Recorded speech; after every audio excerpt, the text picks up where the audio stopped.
Baik, untuk topik ketiga kita akan membahas beberapa poin. Di antaranya adalah apa saja langkah termudah untuk memulai omnichannel. Kedua, social selling program untuk bisnis Anda apakah tersedia? Ini juga pertanyaan-pertanyaan yang akan kita coba gali ke depan sehingga sosial media kita bisa diakses dan diajak berbicara layaknya customer service. Karena mau tidak mau kalau omnichannel itu selalu akan berbicara tentang customer services, begitu ya.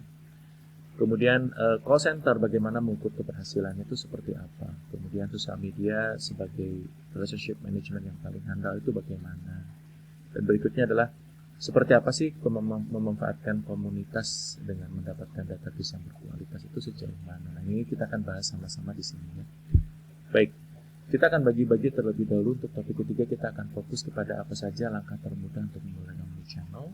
Kemudian berikutnya adalah social selling program di bisnis kita itu seperti apa. Baik, kita pahami betul bahwa omnichannel itu adalah milestone atau sebuah perjalanan yang kita tidak bisa langsung jadi. Kita semuanya saya yakin kita bisa membuat sesuatu dengan sangat cepat manakala people, proses dan teknologinya itu berjalan dengan baik gitu ya. Makanya people, proses, teknologi atau produk dan lain-lainnya itu harus sudah ready sebelumnya. Nah, untuk memulai atau milestone-nya omnichannel itu seperti apa? Untuk perusahaan-perusahaan kecil, untuk perusahaan-perusahaan yang masih baru berdiri misalnya, maka yang perlu dibangun itu adalah people. People yang saya maksudkan di sini adalah kitanya sendiri, kita dengan tim kita, kita dengan karyawan awal kita. Bagaimana dengan 3S? Ya, kita tahu 3S itu adalah senyum, sapa, salam, begitu ya. Nah, 3S ini kita harus memulai dan menciptakan itu semuanya, gitu. Ini yang kita sebut sebagai omnichannel initial, ya, memulainya dari customer service terlebih dahulu.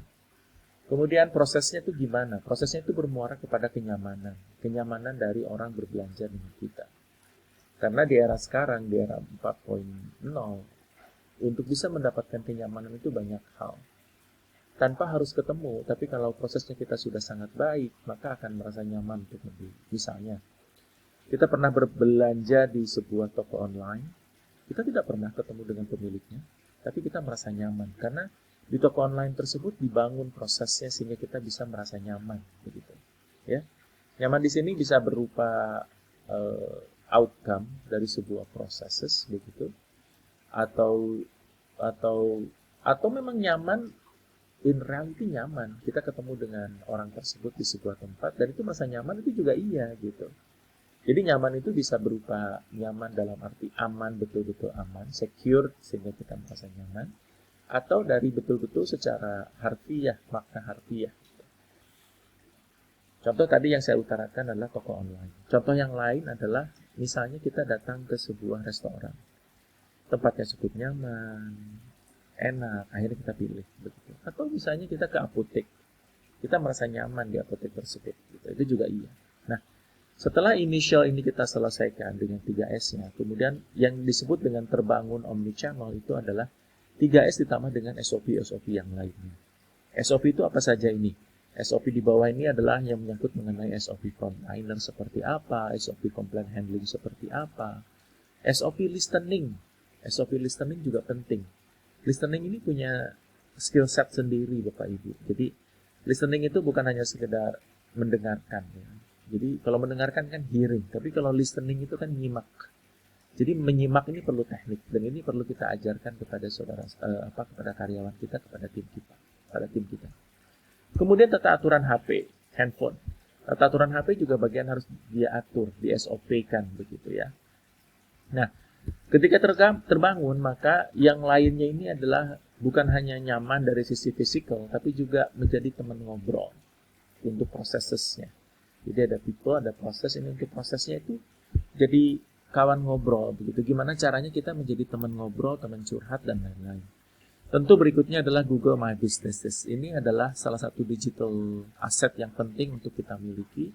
Itu adalah GMB atau Google My Businesses. Apakah store offline kita sudah memiliki Google My Businesses?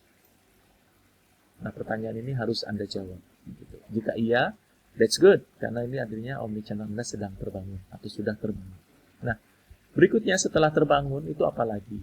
Itu ada yang disebut dengan termanage atau tertata dengan baik. Ya, omnichannelnya sudah mulai termanage dengan baik, yaitu adalah dengan adanya data bedanya. Jadi setelah ada 3S, SOP terbentuk dengan baik, kemudian berikutnya adalah data. Sejauh apa data ini bisa diakses? Of course, kalau data banking itu kan memang terbatas, hanya berupa nama dan alamat serta KTP dan seterusnya. Keterbatasan yang saya maksudkan di sini itu justru adalah aset terbesar. Ya, kita tinggal enrich dengan kebiasaan-kebiasaan yang lainnya. Kebiasaan konsumennya itu seperti apa? Jika kita toko offline, maka seandainya kita punya database customer, itu juga perlu punya kedekatan antara customer services atau customer frontliner dengan kebiasaan kita untuk menyapa orang-orang tersebut. Disapa. Ya, jadi sebut namanya, gitu ya.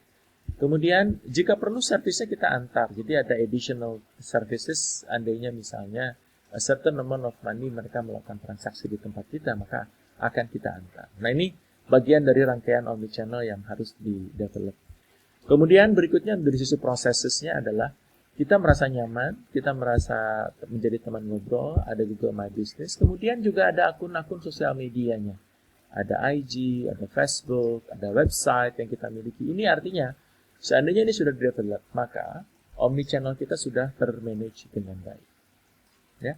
Nah, berikutnya adalah tahapan yang sudah relatif lebih advance yang kita sebut sebagai omnichannel yang optimum. Itu adanya selain tadi 3S SOP data dan disapa diantar, itu ada yang disebut dengan CRM, Customer Relationship Management. Bedanya dengan yang termanage adalah adanya CRM inilah yang menyebabkan antara people dengan prosesnya itu bersatu menjadi satu sistem. Maka dari itu nanti ke depan saya akan bahas juga mengenai CRM sedikit tentang bagaimana pengembangan CRM di dalam omnichannel ini. Ya. Baik. Nah, seperti yang tadi saya ceritakan bahwa apa sih bisnis itu selalu mencari perbedaan, ya. Apa yang membuat kita berbeda sama yang lain? Saya tidak akan menyentuh sektor produk karena produk ini sangat tergantung dari aset bisnis Anda itu apa.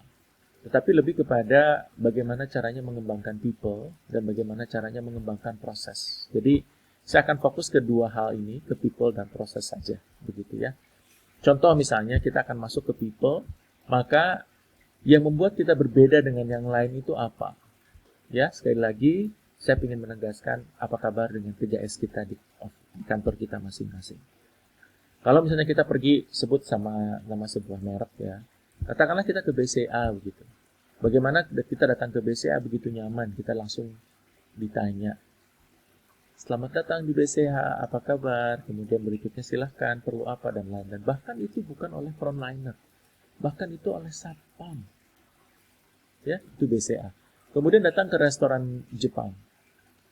Ada sapaan-sapaan dalam bahasa Jepang mereka menyapa kita. Atau misalnya ke Indomaret. Kita juga disapa, selamat datang di Indomaret, apa kabar? Kemudian, selamat datang di Indomaret, kurang lebih seperti itulah. Nah ini, apa kabar 3S ini adalah harus menjadi kewajiban buat offline store kita, dan kita harus punya itu. Kemudian langkah kedua adalah tadi, sudahkah kita menyapa nama pelanggan kita? Nama pelanggan disapa itu is not necessary langsung face to face, itu juga wajib, ya itu juga iya. Tapi lebih dari hanya sekedar itu, seandainya lewat email, seandainya lewat lewat WA atau SMS atau lain-lain itu, baiknya kita menggunakan nama pelanggan. Kemudian juga seberapa kenal frontliner kita dengan pelanggan-pelanggan utama kita. Ini di perusahaan, di banking ini sangat penting sekali untuk menyebut nama ketika kita bertemu dengan pelanggan kita, ya, atau nasabah kita. Kemudian jangan lupa memberikan SOP kepada customer frontliner kita adalah untuk berinteraksi dengan sosial media kita. Dan sosial media kita juga diharapkan tidak melulu tentang internal companies update begitu, tapi justru adalah bagaimana memperkenalkan company kita dari sisi konsumen, dari sisi luar. Contohnya, misalnya kita punya akun, misalnya kita punya restoran. Nah, bagaimana sih restoran kita ini kedekatannya dengan pasar tradisional? Maksud saya mulai dari menyebut di area restoran kita itu ada pasar tradisional apa, kemudian tempat umum itu tempat umum apa saja, fasilitas umumnya itu apa saja. Misalnya, oh restoran kami dekat dengan alun-alun, oh restoran kami dekat dengan tempat wisata A, begitu. Restoran kami dekat dengan pasar B, begitu ya, itu disampaikan gitu. Nah, sosial media kita harusnya berisi tentang hal-hal yang seperti itu. Bagaimana restoran kita atau titik kita itu terjangkau oleh konsumen. Jika perlu sampai dicantumkan, seandainya Anda ingin naik angkot, maka angkot yang dipilih adalah A, B, C, D, F, G. Kalau busway apa, gitu dan seterusnya.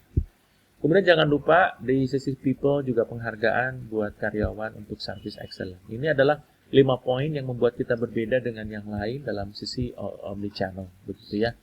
Kemudian berikutnya adalah processes. Bagaimana proses ini di-develop.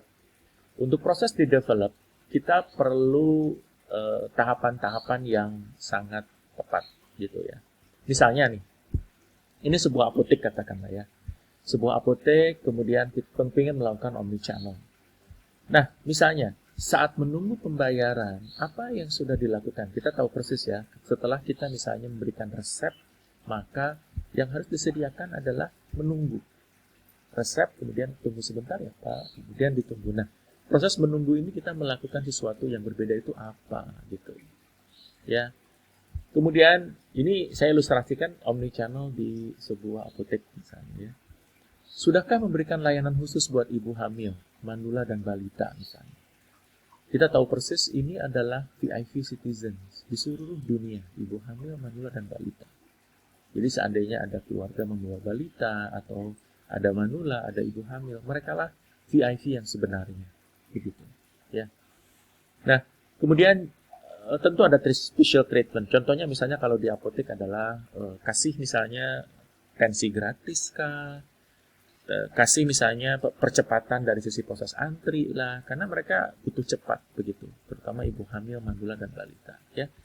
Kemudian jasa antaran delivery order di sebuah apotek juga penting untuk certain amount of money, maka ada jasa antaran untuk delivery order. Nah, tahapan berikutnya adalah apakah ada SOP penerimaan pesanan melalui WA, melalui telepon, melalui email. Nah, ini semuanya harus ada SOP. Katakanlah, setelah kita menerima orderan lewat WA, ucapkan terima kasih, beri kami waktu, kemudian berikutnya di delivery itu kapan, jam berapa, oleh siapa.